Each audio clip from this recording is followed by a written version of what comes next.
구약 성경을 읽다 보면은요, 참 많이 언급되는 나라가 한 곳에 있어요.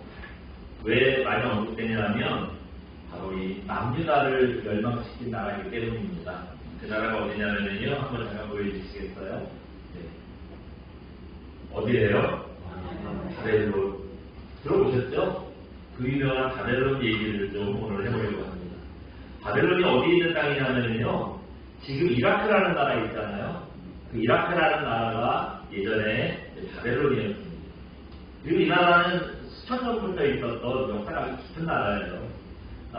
근데 수천 년 전부터 있었다고 해서 뭐 처음부터 그렇게 아주 그냥 이름이 날리고 강한 나라는 아니었습니다. 이 나라가요, 망했다가 살아나고 또 망했다가 또 다시 살아나고 이러기를 반복하는 그런 역사를 가진 나라예요. 그러다가 이 바벨론이 크게 한번 일어났던 적이 있습니다. 언제냐면요, 기원전. 기원전이라는 말을 예수님께서 오시기 전이라는 거죠. 예수님이 오시기 1895년 전부터, 여기 뭐라고 써있죠? 네, 1595년까지 한 300년 정도 되는데요, 큰 제국을 건설했거든요. 그때를 뭐라고 불렀대요? 고바벨론 제국. 예. 그리고 또 그때 반짝 뭐 이렇게 큰 힘을 쓰다가 그 이후로 다시 나라가 또 기울어요. 그래서 바벨론이라는 이 이름만 유지할 정도로 뭐 아주 뭐 명맥만 유지합니다. 근데 그 정복했던 땅들도 다 뺏기고요. 예전에 그냥 뭐 그런 흐지부지 되는 나라가 되고. 그리고 1000년 정도 지났습니다. 1000년 정도 그렇게 뭐 바벨론이라는 그 조그만 나라로 있다가 다시, 이거는 언제래요? 이번에도 기원전이고요. 626년부터 539년, 한 100여 년 정도 됩니다. 다시 이루어지게 돼요. 이때를 어느 나라로 부르는데요? 신바벨론 제국. 이때 남유다를 이제 멸망시킨 거예요. 그래서 성경에 바벨론이라고 나오는 그런 많은 표현들이요, 저 신바벨론 제국을 얘기하는 거예요. 뭐 어떻게 생겨먹은 나라였는지 한번 봐야 되겠죠? 한번 보여주시겠어요? 네. 이때입니다. 뭐 다른데 옆에도 큰 나라들이 있어요. 사실 뭐 메디아, 페르시아, 이집트, 리비아, 뭐 한 번쯤은 역사가 관심 있는 분들은 들어보셨을 만한 지역인데, 그 나라들도 제법 큽니다. 근데 그 중에서도 제일 큰 나라가 바벨론이라는, 이 신바벨론이라는 나라였어요. 꽤 넓은 땅을 정복했어요. 지금도 이 나라 되기 어려운데 넓은 땅을 정복했고요. 성경에 보시면 느부갓네살이라는 그 바벨론 왕의 이름을 아마 한 번쯤 보셨을 겁니다. 주로 다니엘서에 나오고요. 열왕기 하 24장에 나오는데요. 이 느부갓네살 왕이 남유다를 멸망시켰어요. 그리고 남유다를 멸망시키고 나서 끝난 게 아니라 거기 있는 사람들을 자기네 나라에 포로로 데려갔습니다. 왜냐하면 그대로 놔두면 이 사람들이 기운을 차려가지고 다시 뭐 그 반역을 하고 뭔가 또 반란을 일으킬 거 아니에요. 혹시 그럴 만한 사람들 다 잡아간 거예요. 그래서 멀쩡한 사람들, 이름 있는 사람들, 명망 있는 사람들은 다 포로로 잡아갔습니다. 네. 근데 남유다만 멸망시킨 게 아니에요. 당시에 이 바벨론보다 더 센 나라가 어디였냐면, 세계사 시간 학교 다닐 때 아시리아라고 배웠을 텐데, 아수르라고 성경에 나오거든요. 이 아수르가 그 당시까지만 해도 제일 센 나라였어요. 근데 이 아수르도 멸망을 시켜요. 바벨론이 이제 아수르를 멸망시키면서 뭐 사람들에게 제일 강한 나라로 각인이 됩니다. 신바벨론 제국 저때 그 느부갓네살 왕 때 제일 넓은 영토를 차지했고요. 바벨론이 제일 강한 나라였습니다. 이 바벨론의 그 느부갓네살 왕은요, 험악하고 뭐 무자비하기로 소문난 왕이었습니다. 어떠냐면 남들을 정복하면은 정복한 걸로 끝이 나요. 다음에 뭐 세금이나 잘 거두고 뭐 이러면 됩니다. 근데 느부갓네살 왕은 그 정도가 아니에요. 일단 무조건 불을 질러요. 그리고 사람들을 무조건 죽여요. 그리고 뭐 세워져 있는 데는 다 무너뜨리는 거예요. 남유다를 멸망시킬 때도 그랬어요. 당시에 남유다의 왕이 누구냐면 시드기야라는 사람이었습니다. 시드기야예요. 근데 그 시드기야를 잡아놓고요, 앞에다가 아들들을 쭈르륵 세워놓고 아버지가 보내라면서 아들들을 다 죽여요. 그리고 나서 그 다음에 이제 볼 거 다 봤으니까 눈이 필요 없겠다. 그렇게 생각했던 것 같아요. 시디경에 눈을 빼버렸어요. 산채로. 그리고 발에 착도를 채우고요. 바벨론까지 걸어서 끌고 가요. 그런데도 안 죽었어요. 참 시디기아도 대단해. 네. 여러분 자식이 죽는 걸 보는 거는 눈앞에서 자식이 죽는 걸 보는 걸 이거 참 부모로서 제일 고통스러운 일 아닙니까? 이런 정도로 잔혹한 왕이었어요. 뭐 그뿐만 아니에요. 예루살렘 성 무너뜨렸어요. 또 솔로몬이 지었던 예루살렘 성전 이것도 무너뜨렸어요. 그리고 성전에서 돈 감당할 만한 거 다 가져가요. 다 가져갑니다. 이렇게 극악무도한 사람이 바로 느부갓네살 왕이었어요. 그러니 남유다에만 그런 게 아니고 자기가 저렇게 큰 제국을 건설하면서 원래는 여기쯤 이렇게 티그리스 유프라테스 강이라는데 여기쯤 조그만 나라였거든요. 요만한 나라였거든요. 근데 점점 정복을 해서 이만해진 거예요. 근데 정복을 하면서 그 짓을 다 모든 나라에 똑같이 한 겁니다. 그러니 당시에 중동 사람들이 바벨론을 얼마나 무서워했을 것이고 느부갓네살 왕을 얼마나 무서워했겠어요. 근데 여러분 바벨론의 느부갓네살이요 포악하기도 했지만 그냥 포악하고 무식한 왕은 아니었어요. 문화적으로도 나라를 굉장히 높이 세웁니다. 느부갓네살이 세운 세 가지 대표적인 유적이 있어요. 굉장히 큰 유적인데요. 한번 잠깐 보여드릴게요. 한번 보여주시겠어요? 네, 요겁니다. 이 이름이 뭐예요? 이름이 어려워요. 뭐래요? 에테네 앙티. 저게 뭐냐면은 신께 제사를 드리는 제단이라고 해요. 사실은 저게 너무 오래된 일이라 유적이 지금 남아있지도 않아요. 그냥 기록에 에테네 앙티라는 신전이 있었는데 그 신전이 이런 모양으로 생겼다. 기록이 나와 있어서 이 전해지는 기록을 가지고 사람들이 이제 이런 것이었을 거다라고 상상을 한 겁니다. 높이가 91m가 된대요. 이 옆에 이 건물들이랑 이런 건물들이랑 보면 이게 얼마나 큰 건물인지 감이 오시죠. 네. 그리고 기록에 의하면 저거를 그냥 지은 게 아니라 바벨탑을 흉내내서 지은 거예요. 근데 여러분 바벨론, 바벨탑 이름도 비슷하잖아요. 그런 걸 보면은 뭐 정확한 기록은 아닌데 아마도 바벨론이라는 나라가 바벨탑을 세운 사람들이랑 연관이 있지 않을까. 근거는 확실치 않은데 사람들이 그렇게 생각을 하는 일들이 있어요. 또 한 가지 이점이 있습니다. 다음으로 보여주세요. 이 뭐래요? 이시타르의 문. 이 성도 유명하지만 이 문이 유명해요. 이 성은 뭐냐면 그 바벨론 왕이 사는 성입니다. 근데 그 성에 문이 여러 개가 있잖아요. 8번째 문이 바로 저 이시타르의 문이래요. 보기에도 엄청 멋있죠? 네. 이 문 높이는 여기 요 문. 이 문 높이가요 15m고 넓이가 10m고요. 무엇보다도 어때요? 뭐가 눈에 띄어요? 파란색이라는 게 눈에 띄죠. 파란색이 눈에 띄죠. 당시 파란색은요 염료를 구하기가 엄청 힘들었대요.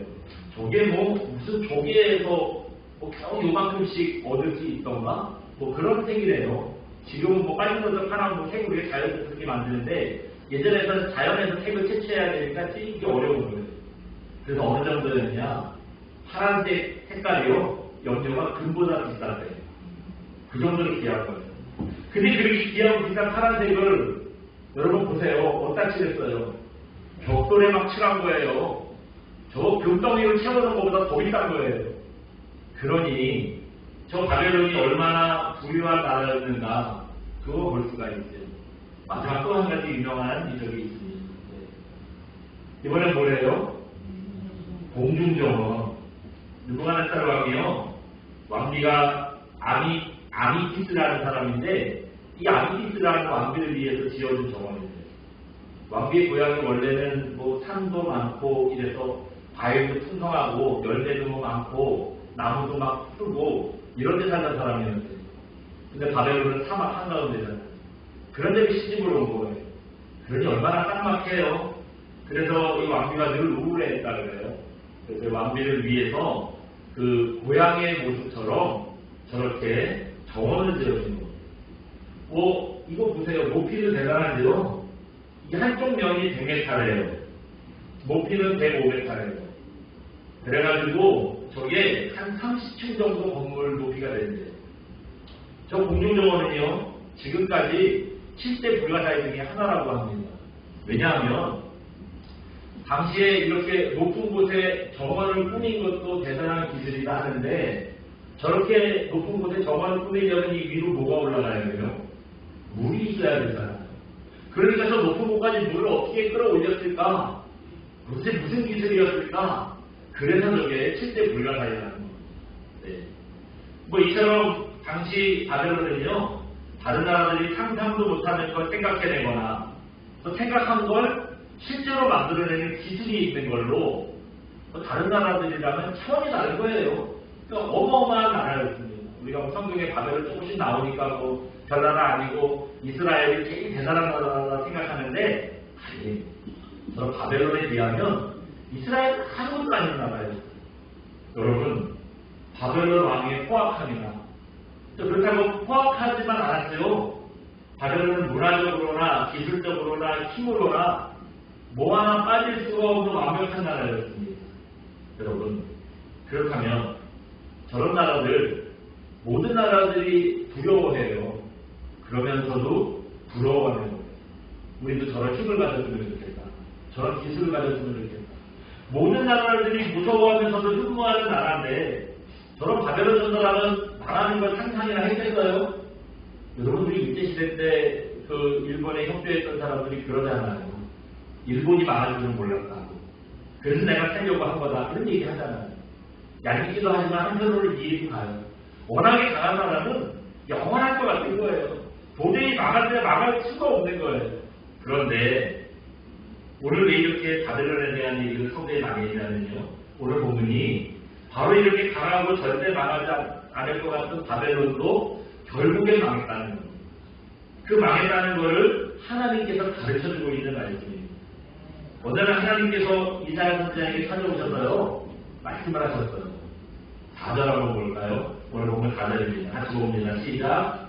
너는 바벨론 왕에 대하여 이 노래를 지어 이르기를 압제하던 자가 어찌 그리 그쳤으며 강포한 성이 어찌 그리 폐하였는고. 보시니까 누구에 대해서 노래를 지으래요? 바벨론에 대해서. 바벨론 왕에 대해서 노래를 지으래요. 앞에서 바벨론의 느부갓네살이 얼마나 대단한 왕인지 얼마나 무섭고 기술이 대단한 왕인지를 말씀드렸잖아요.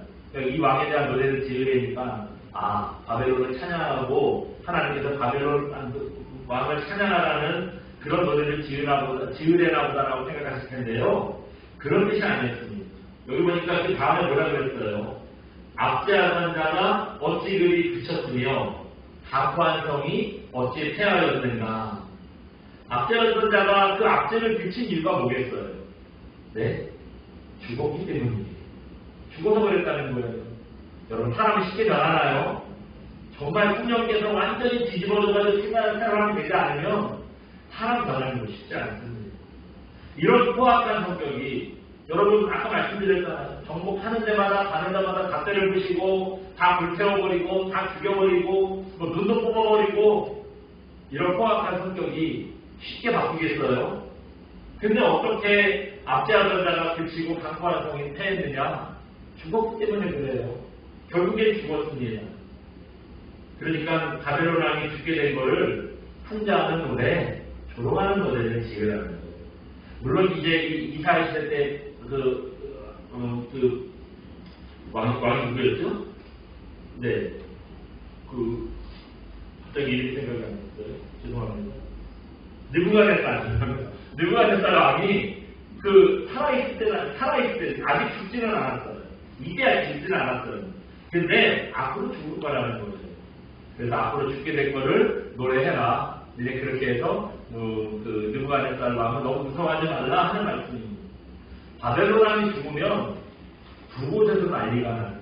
오늘 본문의 얘기예요. 첫 번째는 이 세상입니다. 이 세상. 8절에 보시면 바벨론 왕이 죽었을 때 향나무랑 한번 잠깐 읽어볼까요? 시작. 향나무와 레바논의 백향목도 너로 말미암아 기뻐하여 이르기를. 여기까지는 나옵니다. 그 바벨론 왕이 죽었을 때 누가 기뻐한대요? 향람과 레바논의 백향목이랑 기뻐한대요. 바벨론 왕이 얼마나 포악하고 세상을 괴롭혔는지요. 왕이 죽었다는 소식을 듣고 사람들이 기뻐하는 거 말할 것도 없고요. 산에 있는 나무들까지 기뻐했다는 거예요. 그러니 이게 얼마나 포악하다는 얘기입니다. 바벨론 왕이 죽으면 시대를 보시면 온 세상이 평온해질 거예요. 그리고 아까 한절에 읽은 대로 산에 있는 나무들조차 기뻐할 거다라고 얘기합니다. 바벨론 왕이 죽었을 때 두 번째로 난리가 난 곳이 있어요. 어디냐 하면 스몰이라는 곳입니다. 9절 한번 잠깐 볼까요? 시작. 아래에 스몰이 너로 말미암아 소동하여 내가 오는 것을 영접하되 그것이 세상의 모든 영웅을 너로 말미암아 움직이게 하며 열방의 모든 왕을 그들의 왕자에서 일어서게 하므로 하네. 여기까지 말한 겁니다. 이 말씀 조금 설명을 드릴게요.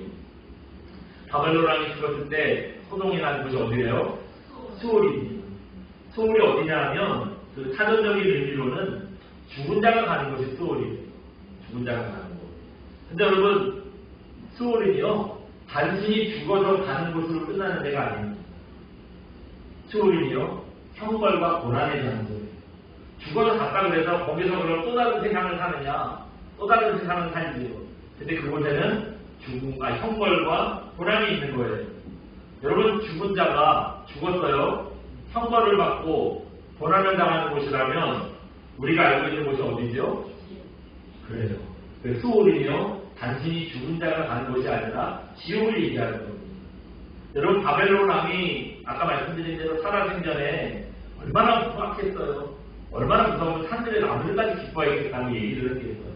근데 그런 사람이 죽어서 천국 갔을까요? 지옥 갔을까요? 네. 그 사람이 예수를 믿은 것도 아니고 이 땅에 살면서 착하게 살았다는 얘기도 없고 그러니 죽어서 갈 때라고는 지옥밖에 없잖아요. 근데 그들 아까 읽어보시면 바벨론 왕이 죽어서 스올에 왔다는 소문이 삽시간에 퍼졌대요. 그래서 스올이 바벨론 왕 때문에 소문이 났다는 겁니다. 이 바벨론 왕이요 세계를 정복하고 대제국을 건설하느라고 뽕으로 이런 일을 했어요.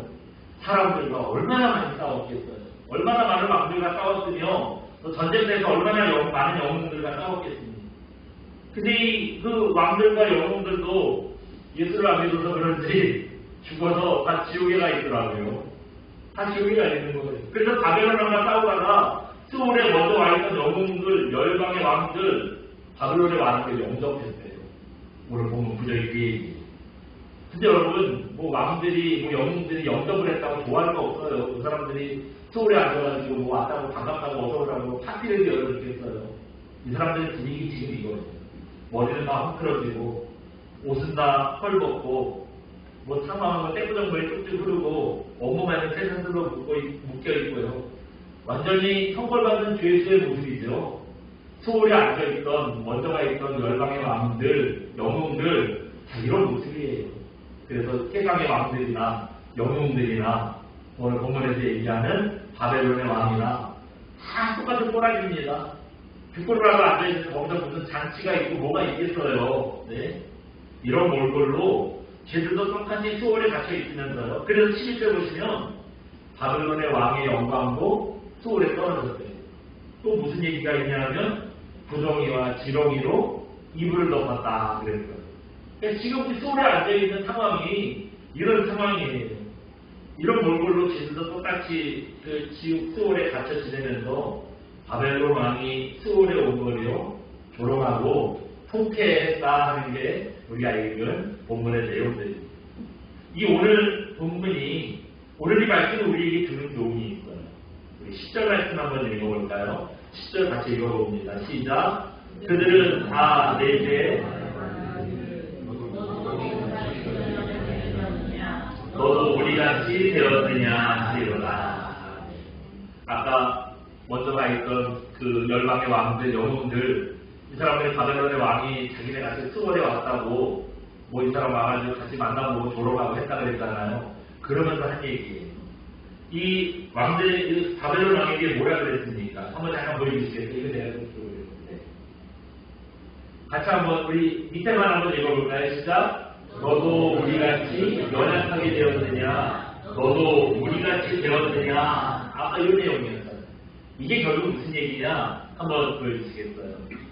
이게 이 얘기입니다. 한 장을 읽어볼까요?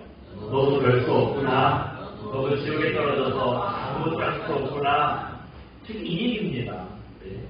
다른 나라들이 도저히 흉내낼 수 없는 기술을 가졌고 또 바벨론 제국이라는 대제국도 세웠고 이름만 들어도 사람들이 벌벌 떨게 만들 정도로 아주 포악했지만 너도 별 수 없구나. 지옥에 떨어져서 아무것도 할 수 없구나. 우리랑 똑같이 영원한 형벌을 받는 처지가 됐구나. 지금 그 얘기입니다. 이사야가 이 예언을 하고요. 한 100여 년 후에 바벨론이 하나님의 예언대로 망했어요. 망했습니다. 뭐 하나 빠질 게 없이 너무 완벽해서 절대 망할 수 없을 것 같았던 이 바벨론 대제국도요. 사실은 100년밖에 못 갔어요. 우리는 바벨론이 대제국이고 굉장한 힘이 있고 그리고 세계사에서도 큰 획을 긋고 이러니까 되게 오래 갔을 것 같은데요. 100년밖에 못 간 나라예요. 여러분, 대제국으로서 이 100년이면 너무 짧은 거 아니에요? 요즘에는 우리 사람의 일생도 몇 년을 쳐요. 100세 시대라면서요. 100년을 한 사람의 인생 기준밖에 안 된다면서요. 근데 세상을 흔들 만한 그 어마어마한 나라가 100년밖에 못 간 거예요. 느부갓네살 말고 그 뒤에 또 왕들이 한 군데 나오는데 그 다음에 흐지부지 됐어요. 그 바벨론 왕이 그래서 그 다니엘이 예언했잖아요. 그 벨사살 왕인가? 그 사람 죽을 거 예언했잖아요. 그게 아마 그 느부갓네살 왕인가 성자가 아마 아들인가 성자가 그랬을 거예요. 한 두 세대 지나고 바벨론을 그냥 망해버립니다. 오늘 여러분 이 말씀을 통해 주는 교훈이 이거예요. 한번 보여주시겠어요? 같이 한번 읽어봅니다. 오늘 본문이 주는 교훈. 절대 안 망할 것 같은 세상의 강한 것들도 결국 망하고 태납니다. 예, 여러분. 절대 안 망할 것 같은 데 있잖아요. 너무 견고하고 큰 태를 보이는 데 있잖아요. 근데 그런데도 결국 망하고 태하는 거예요. 지금 대단하게 생각하고 절대 무너질 수 없다고 생각하는 것들, 근데 여러분 그 대단한 것 같고 절대 무너질 수 없을 것 같은 그런 것들도요 결국엔 패합니다. 결국엔 무너집니다. 다 나가고 말 거예요. 왜냐하면 세상에는 영원한 건 없기 때문이에요. 세상에 영원한 건 없기 때문입니다. 1997년에 우리나라에서 어떤 일이 있었는지 혹시 여러분 기억하세요? 그 유명한 IMF가 1997년에 여러분 생겼습니다. 지금 말씀 어땠잖아요. IMF 사태가 일어나면서 충격이었지만 그 중에서도 제일 큰 충격은요. 제 개인적인 생각인데 대우그룹이 망한 것 같아요. 대우가 망한 것 같아요. 당시에 대우는 재계 순위 3위였답니다. 지금은 어때요? 완전히 망해서요. 대우라는 이름도 어색해. 옛날에는 대우가 너무 자연스러웠는데요. 이제는 대우라는 이름 자체가 어색한 정도로 사람들의 기억에서 완전 사라졌습니다. 당시 세계에서 제일 유명한 그 우리나라 기업은요. 삼성도 아니고 현대도 아니고 대우였대요. 2019년 돌아가신 대우 김우진 회장의 책 있잖아요. 세계는 넓고 할 일을 많아. 이거 읽어보시면 맞을 거예요.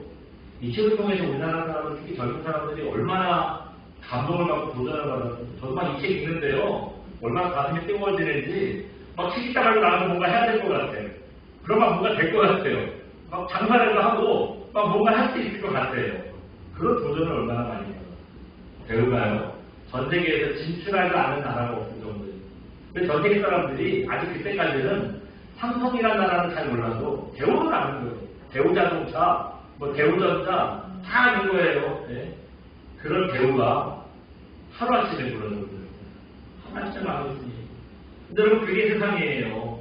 바벨론 대국이 무너지는 것처럼 세상이 아무리 강해 보이는 것들 하루아침에 무너지게 돼 있습니다. 여러분 혹시 돈은 무너지지 않을 거라고 생각하세요? 내가 돈을 많이 쌓으면 그 돈 가지고 나는 이제 떵떵거리고 살 수 있을 것 같은데요?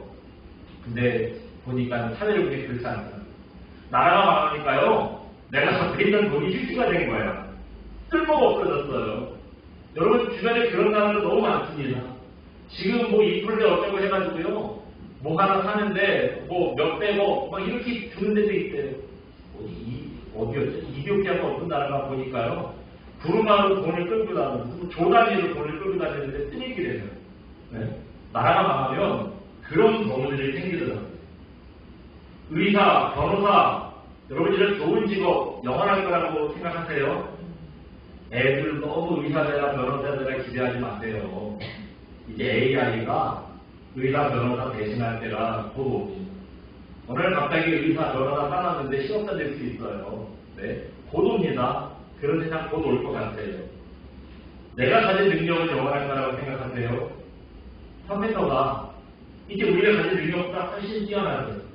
여러분 우리가 이제 세상이 발전할수록 컴퓨터를 쓰는 이유가 있어요. 컴퓨터는요 한번 사람은 영원해. 월급을 안 줘도요. 또 뭐 노조 한다고 뭐 직원들이 시끄럽고 골치 아프게 할 것도 없어요. 그러니 컴퓨터 쓰겠어요 안 쓰겠어요? 내 능력이 아무것도 아니게 될 수 있어요. 이렇게 세상의 모든 것들 어느 날 갑자기 그 가치가 없어지고요. 필요 없는 일이 될 수도 있습니다. 그러나 우리 하나님은 절대 그 가치가 변하시지 않습니다. 무너지실 일이 없어요. 그래서 뒤에 이사야 48절에 이사야 선지자가 이런 말씀을 합니다. 한번 같이 읽어보시겠습니다. 다시 한번 읽어봅니다. 이사야 48절 말씀. 푸른 마르고 꽃은 시드라 우리 하나님의 말씀은 영원히 서리라. 아멘. 세상이 아무리 변해도요 하나님과 하나님의 말씀은 절대 변하지 않습니다. 여태까지 역사가 보장하고 있어요. 여러분 창세 이후에 하나님의 영향력이 커지면 커졌지 언제 줄어든 적이 있던가요? 네. 그래서 우리는 언제나 변함없으시니 하나님만 바라봐야 돼요.